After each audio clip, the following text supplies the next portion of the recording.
What's going on, Panthers Nation? It's Aaron Duncan here, back again with another Panthers video brought to you by Unnecessary Bluntness Sports Talk. And on this channel, I give recap and analysis of the Carolina Panthers.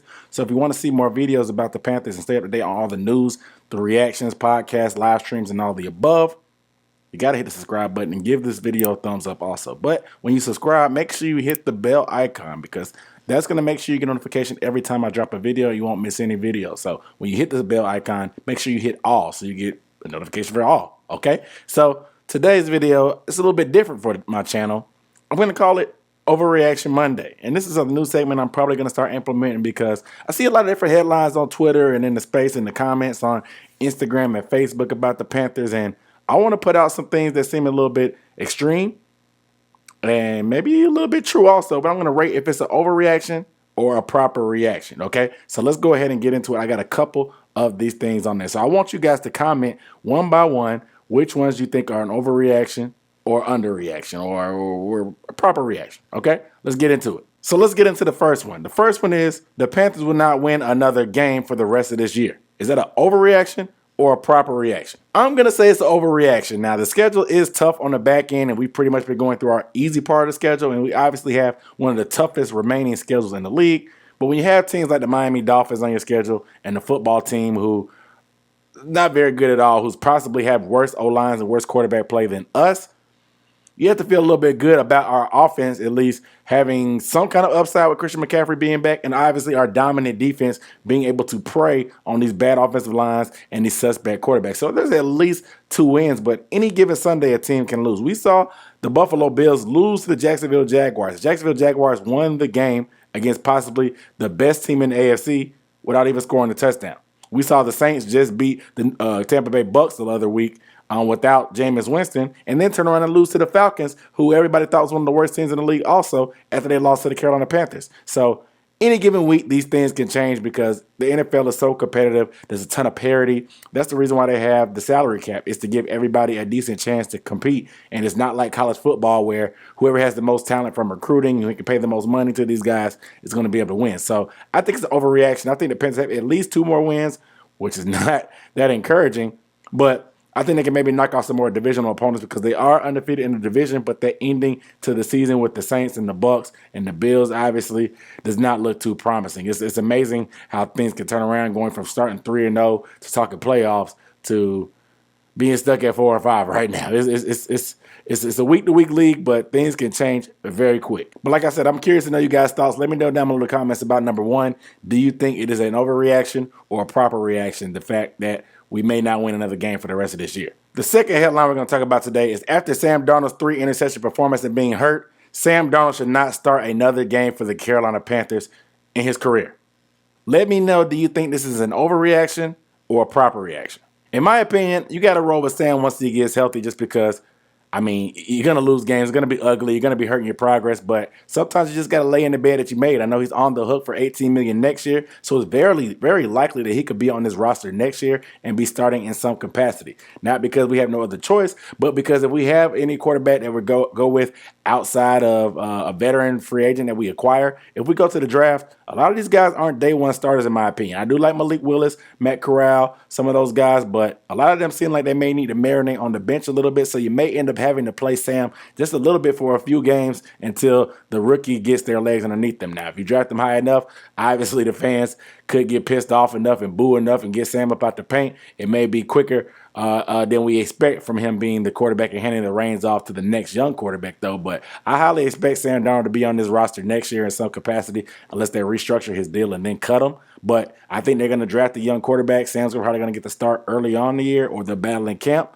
And then maybe Sam starts a game or 2, and then the young guy may come in down the stretch. But I think that it's just a tad bit of an overreaction because we still got the rest of this year. Obviously, Matt Rhule feels some type of way about P.J. Walker. Otherwise, he would have put 100% P.J. Walker in versus a 65% healthy Sam Darnold, fresh off a concussion, a hurt shoulder, and no practice. So it seems like we're going to see Sam Darnold at some point from now until, I guess, at least the end of next year. So saying that he should never start another game or he won't start another game, kind of a little bit of an overreaction, but I hate to say it.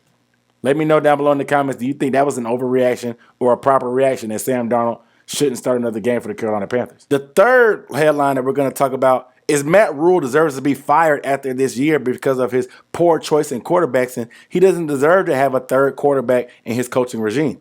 Let me know, do you think this is an overreaction or a proper reaction? I think this is actually a proper reaction because you went through 3 quarterbacks under Matt Rhule. You blew us up telling us that you thought Cam Newton, you were excited to coach Cam Newton. You got rid of him when he had actually a favorable contract despite the injuries. Then you moved on to Teddy Bridgewater, who kind of got a short end of the stick without Christian McCaffrey playing, but without our defense being up to par that it is now, Teddy really didn't get a chance to do the type of stuff that he is. We knew what Teddy was. Teddy on this roster with his better defense, I think we could easily be in the playoff picture. Now, you decided to move on and get Sam Darnold, who was a lateral move at best, and took a gamble. It's blowing up in your face less than halfway through the season. He's beat up. He looks incompetent. He looks like the game is too fast for him, and he looks like everybody that gave up on him already was correct, and you thinking that you were smarter than every other quarterback evaluator in the world, being able to resurrect his career, you look like you look stupid because you got pie on your face. So some people say that Matt Rhule doesn't deserve to get a third quarterback, and it's hard for me to disagree because you had a chance to get Justin Fields. You had a chance to get Rashawn Slater to shore up this offensive line. You didn't do either one of those. I do love a J.C. Horn pick, and we needed cornerback bad, but you got to eat some crow at some point. And even though he has that 7-year contract, David Tepper has a lot of money. Matt Rhule's contract doesn't count against our salary cap for players, so getting rid of him and paying him or buying him out, whatever, if he goes to the college level, it doesn't really hurt our pockets. And David Tepper is the richest owner in the NFL. Matt Rhule could easily beat up out of here, especially if they only improve by a game or so when there's so much talent on this roster. We talked about them possibly winning 6 games with another 2 games. It's only a 1-game improvement from last year. I think if you told us at the beginning of the year when we started 3-0 that we would only have a 1-game improvement from last year, we would be pissed off, and we think that Matt Rhule needs to be fired and something had to go terribly wrong. And it looks like we're on course for something to go terribly wrong. It's still a week-to-week league. Anything could happen down the stretch. The team could turn around some miraculous way. P.J. Walker could lead us to some kind of miraculous turnaround. But it's looking really grim. And Matt Rhule, that seat, if he's not fired after this year, that seat is definitely going to be hot going into year 3. So let me know down below in the comments how you feel. Do you think that was an overreaction or an underreaction? So let me know down below in the comments, do you think Matt Rhule not deserving to make it out of this year is an overreaction or a proper reaction? Let me know down below. The 4th headline we're going to talk about is that the Panthers' future looks so dim because they made this move for Sam Darnold that none of these people that we need to re-sign are going to want to re-sign with us because the future looks so grim.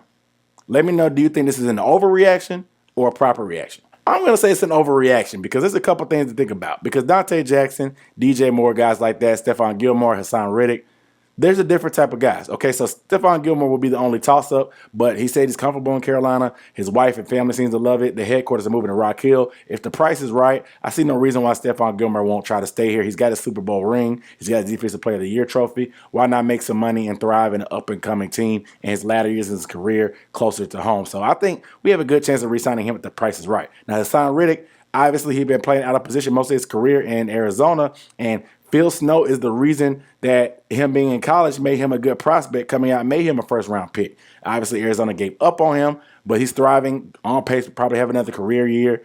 He had 12 sacks last year before he came to us, and he's already at 8.5 halfway through the season, so I think he's going to smash his personal record. These players, no matter what it looks like, sometimes they like Matt Rhule. They like Phil Snow. They like playing in systems where they can thrive. Systems are a lot better than the money at times. I think Hassan Reddick will get compensated properly, but I don't think it'll be a factor of him leaving because he doesn't like the future or the projection of this team. And I think that he knows that a system made by Phil Snow is the best system for Hassan Reddick to keep getting sacks and keep getting paid. Now, Dante Jackson obviously is going to be hard to keep because you trade for C.J. Henderson. You're going to try to re-sign Stephon Gilmore. It's not the factor of he wants to be here, is if do you want to keep him. So I think those circumstances are a little bit different. When it comes to DJ Moore, he's your first-round pick. You got a 5th-year option on him. Regardless, even if you franchise tag him or whatever down the line, you're going to have the primary rights to him because the way the NFL is set up, when you draft players, it rewards the team and makes it easier for them to keep him. He'll be able to probably get more money, or the Panthers will have a chance to match any deal that they may make. But Obviously, you're not gonna have Sam Darnold every year of DJ Moore's career. He's had suspect quarterback play in his career, so I can see why people may think that he may not want to sign here anymore. But I still think DJ Moore is a nice guy. I still think obviously he's still that 50-year option, and then the Panthers have all the rights to be able to franchise him as many times as they want and bargain with him if they want to. So I think that it's a little bit of an overreaction to think that we're not going to be able to keep the players that we have. Now, being able to attract outside talent to want to come here, that's a different story. We saw Matt Stafford turn us down because he probably wasn't too confident in what we were trying to build here, and he ended up going to the Rams. How that works out, we'll see. But that gives you an outside looking in picture of how teams view us, because he could have easily came to us and probably got a big contract, been the man with good weapons, but he'd rather go to the Rams. We're an established team that actually has a future and a proper structure laid out and a clear picture of wanting to compete for championships. The Rams do what they have to do to win championships. They make aggressive trades. They make aggressive moves. They know what they want to do. They know how they want to build their team. Panthers not so much. So that just gives you an outside looking in picture of how the league looks at us. So being able to get outside talent may be difficult, so you have to build through the draft. But keeping the talent we have, I don't think it's a big factor about how bad we look right now and how grim the future looks. And last but not least, the fifth headline we're going to talk about is David Tepper has set this franchise back at least 5 years because of his lack of impatience at the quarterback position and his suspect moves when it comes to choosing the head coach and the front office. Let me know, do you think this is an overreaction or a proper reaction? I'm going to say this is a proper reaction. Now, I've been a very heavy David Tepper critic now. This guy wanted somebody that talked like him and walked like him and whatever. That's why he picked Matt Rhule. Why he gave him a 7-year contract, I don't know. He wanted to flex his pockets and show he could outbid the New York Giants when the New York Giants fell back after even Matt Rhule gave them a chance. Matt Rhule took that big boy offer from David Tepper and gave the Giants a chance to match it. So that really showed me that Matt Rhule wasn't even all the way in. The money was just too good for him to pass up. Even though the Carolinas are a good area, it could be a good opportunity for a coach. But clearly Matt Rhule's heart was in New York. David Tepper still wanted to flex those muscles and get on there.